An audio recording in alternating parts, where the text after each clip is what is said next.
تعال اقول لك امتى تحط الفعل في المصدر infinitive بدون اي اضافات. احفظ معايا يا بطل، بعد will و would و can و could و shall و should و may و might و must، كل دي افعال ناقصة بتحتاج لفعل في المصدر بعدها. بقول I can swim، she will sleep. بص كده swim و sleep عشان جم بعد can و will او اي حاجة من دول بيجي بعدها مصدر. بعد to اللي هي لكي و let's هيا بنا.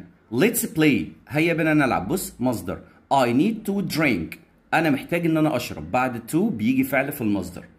ولو جملة أمرية بتبدأ بفعل بيبقى في المصدر open the door يعني افتح الباب.